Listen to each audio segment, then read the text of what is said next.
को तुरंत जेएनके के लिए रवाना किया जाए। इसके साथ बहुत बड़ी कामयाबी इस बार इसलिए भी थोड़ी मिल सकती है क्योंकि पहली बार ऐसा हो रहा है कि सुरक्षा तंत्र में हिमाचल प्रदेश पुलिस को और पंजाब पुलिस को भी इन्वॉल्व किया गया है। क्योंकि पीर पंजाल की ऊंची-ऊंची पहाड़ियों में जब भी ये आतंकवादी चलते हैं, मूवमेंट करते हैं, तो हिमाचल की तरफ से भी ये वो किश्तवाड़, डोडा की तरफ आते हैं और पंजाब से भी छोटे-छोटे जो नदियां हैं, नाले हैं, चौज हैं, उनको क्रॉस करके ये आतंकवादी पीर पंजाल तक पहुंच जाते हैं। तो अलग-अलग सुरक्षा तंत्र की जो कार्रवाइयां हैं, उससे बहुत जल्दी ही हमें सफल कार्रवाई दिखनी चाहिए। जी बिल्कुल, ऐसी उम्मीदें हम कर सकते हैं। साथ ही साथ जम्मू कश्मीर में जो चीज़ें बदली हैं, मोदी सरकार पिछले 10 साल में जो ऐतिहासिक फैसले किए हैं या फिर विकास के रास्ते पर जो ले जाते हुए बड़े निर्माण किए हैं, वो भी हम ग्राफिक्स के जरिए दर्शकों को दिखा रहे हैं, बता रहे हैं कितना बदला है कश्मीर, क्या कुछ हुआ है। लेकिन अजय, जिस तरीके से अभी तक की चीज़ें हैं, मुझे बताइए, हम जम्मू कश्मीर की बात करते हैं, आतंकी घटनाओं की बात करते हैं, तो हम इलेक्शन की भी बात करते हैं। अब चूंकि 18 सितंबर से इलेक्शन शुरू हो जाएंगे, 4 अक्टूबर रिजल्ट हम सबके सामने होंगे, साथ ही साथ उधर हरियाणा में भी इलेक्शन है, लेकिन आने वाले वक्त में अलग अलग राज्यों में भी विधानसभा इलेक्शन है। जब देश भर में अट्रैक्शन पॉइंट जम्मू कश्मीर रहता है, जब बात जम्मू कश्मीर की देश भर में होती है, तो क्या जम्मू कश्मीर में होने वाले इलेक्शंस और उनके रिजल्ट का असर बाकी स्टेट पर पड़ेगा? देखिए, जम्मू कश्मीर के चुनाव की अगर बात करें तो जम्मू कश्मीर अपने आप में देश भर में एक अलग पहचान रखता है और जम्मू कश्मीर में जो रिजल्ट आएंगे, नतीजे आएंगे, उनका आने वाले समय में चुनावों पर असर पड़ेगा, इसमें कोई दो राय नहीं। हालांकि हरियाणा के चुनाव जो है वो इसके साथ जम्मू कश्मीर के साथ होने वाले हैं, मगर उसके बाद जो चुनाव होंगे उसका असर देखने को मिल सकता है। इसीलिए आप देखें तो सियासी दल जो है जम्मू कश्मीर में जो बयानबाजियां हो रही हैं, उनको बड़े गौर से वो बयानबाजियां जो है वो की जाती हैं। गृह मंत्री अमित शाह ने एक ट्वीट किया था जिसमें नेशनल कॉन्फ्रेंस ने जो 10 पॉइंट रखे थे, उन पॉइंट्स पर कांग्रेस से सफाई मांगी थी और कांग्रेस से सफाई मांगने का मकसद बड़ा साफ था कि कांग्रेस स्पष्टीकरण दे कि क्या वो नेशनल कॉन्फ्रेंस के साथ खड़ी है जम्मू कश्मीर में अलग कॉन्स्टिट्यूशन को लेकर, जम्मू कश्मीर में जो प्री 370 हालात थे उत्तरांगे रिस्टोर करने को लेकर, ये तमाम चीजों को लेकर। ये तो सियासत है, सियासत में जब सियासी बयानबाजियां होती हैं तो यकीनन पार्टियां अपने नफे नुकसान को जरूर देखती हैं, मगर जम्मू कश्मीर में चुनाव अगर बेहतर हो जाते हैं, चुनावों में बहुत ज्यादा अच्छी परसेंटेज हो जाती है वोटिंग की, तो कहीं ना कहीं इलेक्शन कमीशन भी दुनिया को, देश को बता सकता है कि देखिए, अगर कश्मीर में आतंकवाद के बावजूद लोग अपने घरों से निकलकर वोटिंग सेंटर पर जा सकते हैं, वोट डाल सकते हैं, अपने मत का इस्तेमाल कर सकते हैं, अपना पसंदीदा नुमाइंदा चुन सकते हैं, तो आम लोग जिन इलाकों में, जो मेट्रो सिटीज में रहते हैं, बाकी इलाकों में रहते हैं, तो यकीनन उनको भी इस चीज को गौर करना चाहिए, क्योंकि बेहतर नुमाइंदा चुनने के लिए आपको वोटिंग करनी पड़ेगी और वोटिंग करेंगे तभी आप ये कह सकते हैं कि हमने जिसको वोट दिया था उसे चुना। अगर आप वोट नहीं देंगे तो यकीनन बाकी उसे चुनेंगे ही। सुरक्षा व्यवस्था यहाँ पे कड़ी रहेगी तो देश के बाकी हिस्सों में भी एक एग्जाम्पल सेट होगा। मैं कल आज एक सुबह एक न्यूज देख रहा था जो इलेक्शन कमीशन की तरफ से शेयर की गई है ट्वीट करके, कि गुरेज सेक्टर जो कि दूर दराज का इलाका है, लाइन ऑफ कंट्रोल से सटा हुआ, कई महीनों तक बर्फबारी के कारण बंद रहता है, वहां पर भी एक इलेक्शन कमीशन ने जो पोलिंग सेंटर बनाया है उसमें बेहद बेहतर इंतजाम किए गए हैं। तो कहीं ना कहीं ये चीजें जो है मायने रखेंगी। बिल्कुल, अभी हम जिक्र कर रहे थे जम्मू कश्मीर के इलेक्शन का देश के अलग अलग स्टेट पर असर होगा, लेकिन संजीव श्रीवास्तव जी, ये हम जानते हैं कि जम्मू कश्मीर की जो चर्चा है वो दुनिया भर में होती है और तब ज़्यादा होती है जब पाकिस्तान अलग अलग तरीके से कश्मीर पर बात रखता है या फिर भारत की इमेज को डिफेम करने की कोशिश करता है। जम्मू कश्मीर के इलेक्शन और उनका रिजल्ट सिर्फ देश भर तक तो सीमित नहीं रहेगा, फिर तो बाकी देशों के जरिए भी उसकी चर्चा होगी। देखिए, जम्मू एंड कश्मीर की हाल के समय में जो चर्चा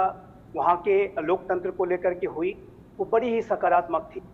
लोकसभा के चुनाव में आपने देखा कि किस तरीके से लोगों ने बढ़ चढ़ करके मतदान किया, लंबी लंबी लाइनें लगी और वो तस्वीरें पूरे अंतर्राष्ट्रीय समुदाय ने देखी। और जम्मू एंड कश्मीर में जो लोकतंत्र का जो भविष्य है वो बहुत ही उज्जवल है, ये लोकसभा के चुनाव से स्पष्ट हो गया। और वहाँ के जो युवा हैं वो उन्होंने भी इसमें अपना पार्टिसिपेशन बढ़ चढ़ के किया और जो युवाओं को ये जो पाकिस्तान के आतंक के जो आका हैं, जो पाकिस्तान की आर्मी और आईएसआई जिस तरीके से भटकाने की, उन्हें आतंक के रास्ते पर ले जाने की कोशिश करते रहे और साजिशें करते रहे, उसको नाकाम किया। तो लोकसभा का जो इलेक्शन है उसने पहले से ही एक मिसाल सेट कर रखी है और उसी तर्ज पे आने वाले समय में मेरा ऐसा विश्वास है कि भारत की पूरी सरकार, हमारा election commission, Jammu and Kashmir का प्रशासन, ये सभी मिल करके, हमारे जो पूरे सुरक्षा तंत्र के साथ, सभी के साथ मिल करके, और सबसे बड़ी बात जम्मू एंड कश्मीर की आवाम, जम्मू एंड कश्मीर की जनता है, वो इस पूरे इलेक्शन को चाहती है कि वो अच्छी तरह से संपन्न हो और वहां पर लोकतांत्रिक सरकार एक बने। और जाहिर है कि ये जो जब ये इलेक्शन संपन्न होंगे तो ये पूरे विश्व में मैसेज जाएगा कि पाकिस्तान के लाख प्रयासों के बावजूद भी भारत के आंतरिक मामले, जम्मू एंड कश्मीर जो भारत का नितांत आंतरिक मामला है, उसके बारे में लगातार जो है हस्तक्षेप करने के बावजूद भी, आतंक को बढ़ाने के बावजूद भी, भारत का जो लोकतंत्र है, जम्मू एंड कश्मीर का जो लोकतंत्र है, वो लगातार मजबूत हो रहा है। और ये जो मिसाल है वो भारत सेट करेगा। जैसा कि आपने देखा कि हमारे इलेक्शन कमीशन के चीफ ने अपने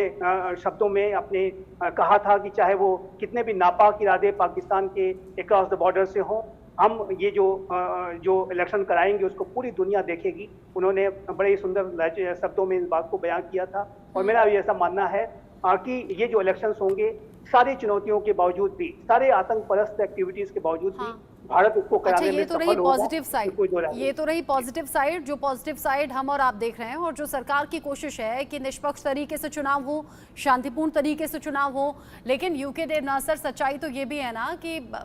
यहाँ लोकसभा इलेक्शंस में जिस तरीके से लोगों ने बढ़ चढ़कर वोटिंग की, वो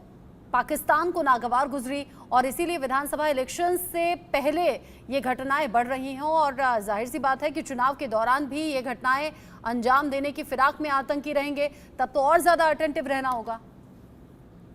जी हाँ, पाकिस्तान में जो ये टेररिस्ट हैं, इनके जो आका बैठे हैं, उन्हें बहुत परेशानी हुई जब लोकसभा के इलेक्शन में वोटिंग परसेंटेज कश्मीर में 34% से बढ़कर 56% हो गया। अभी भी पाकिस्तान ये कोशिश कर रहा है कि दुनिया को दिखाए कि JNK में जो हम असेंबली इलेक्शन करा रहे हैं, ये शैम इलेक्शन है। पाकिस्तान ने दुनिया भर में अपनी जो एम्बेसीज हैं उनको बता दिया है कि ऐसी खबरें, ऐसी भ्रांति फैला दो पूरे दुनिया में, खासतौर से अरब देशों में और खासतौर से मुस्लिम देशों में, कि भारत सरकार एक दिखावटी इलेक्शन कर रही है जम्मू एंड कश्मीर में, जबकि ऐसा है नहीं। हमने भी हमारी तरफ से, हमारी जितनी स्टेट एजेंसीज हैं, मीडिया हैं, खासतौर से दूरदर्शन पे बार बार दुनिया के सारे देशों को ये बताया है कि हम जम्मू एंड कश्मीर हमारा अभिन्न हिस्सा है और वहां जो हम ये डेमोक्रेटिक प्रोसेस कर रहे हैं, इससे भारत सरकार की और भारत की जो आम आवाज है, आम जनता है, उनकी जो कश्मीर के लोगों के प्रति जो वफादारी है कि कश्मीर के लोग भी हमारे जनतंत्र के, हमारे लोकतंत्र का एक अभिन्न मजबूत हिस्सा बने,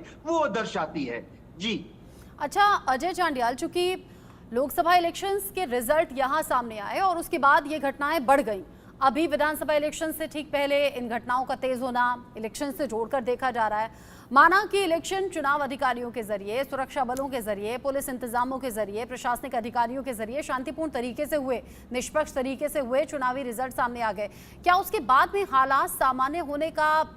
हम उम्मीद कर सकते हैं क्या? क्योंकि पाकिस्तान खलल डालना चाहता है फेस्टिवल्स को लेकर और इलेक्शंस को लेकर। जब एक बार इलेक्शन हो जाएंगे तब क्या इस तरह की गतिविधि में कमी आ सकती है क्या? देखिए, ये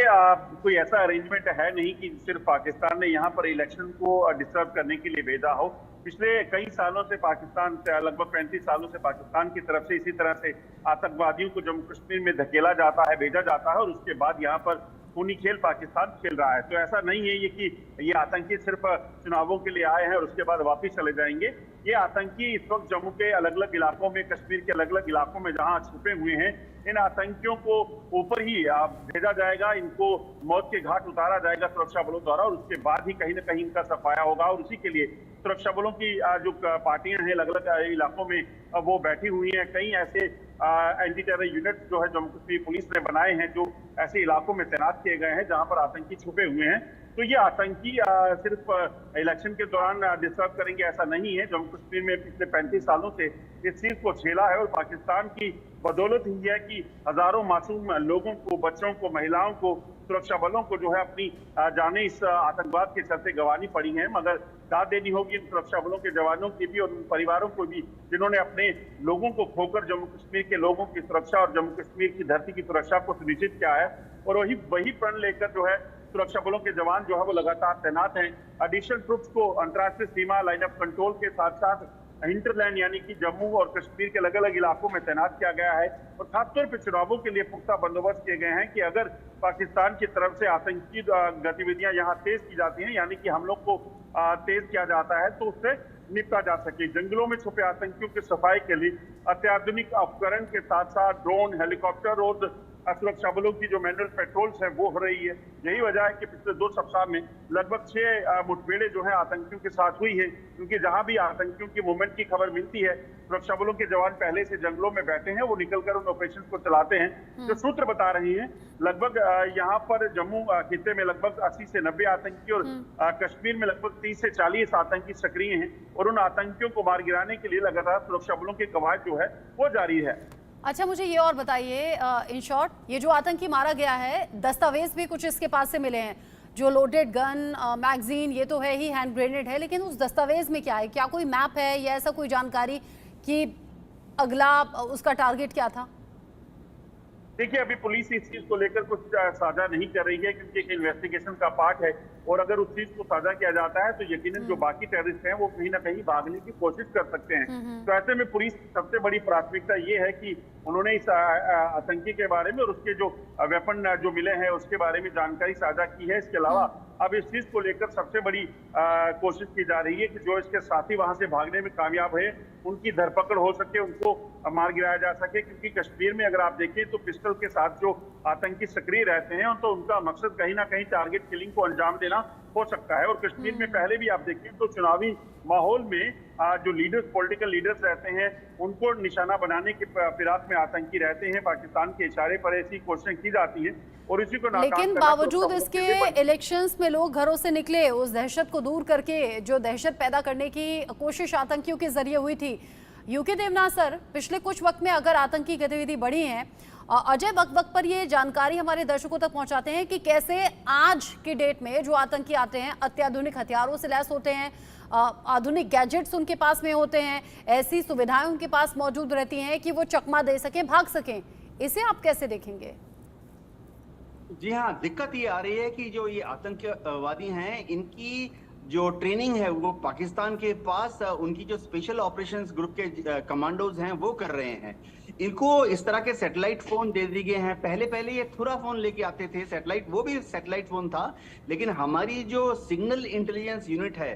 सिग यूनिट है, वो थुरा फोन को ट्रैक कर लेती थी। लेकिन अभी फिलहाल जो ये आतंकवादी आ रहे हैं जिस सैटेलाइट कम्युनिकेशन सेट के साथ, उसमें एक सुविधा इनके पास है कि ये अपनी फ्रीक्वेंसी को ऑटोमेटिकली चेंज करता रहता है। हाँ। जो थुरा फोन था उसमें फ्रीक्वेंसी चेंज मैन्युअली करना पड़ता था, जबकि अभी जो सैटेलाइट फोन इन आतंकवादियों के पास पकड़े गए हैं इसमें electronically scanned frequency change device लगाया है, जो कि 1 सेकेंड में 1000 बार उसकी फ्रीक्वेंसी चेंज करता रहता है। तो हमारे पास हमारी जो सिग्नल इंटेलिजेंस यूनिट्स हैं, एनटीआरओ के जो गैजेट्स हैं, वो इतने द्रुत गति से जब दुश्मन के सैटेलाइट अपनी फ्रीक्वेंसी को चेंज करते हैं 1 सेकेंड में 100 बार, उसको ट्रैक करने में थोड़ा सा दिक्कत हो रही है। लेकिन मैं आपको बता दूं कि अब हमारे पास इजरायली सेट एक आ गया है जिसमें कि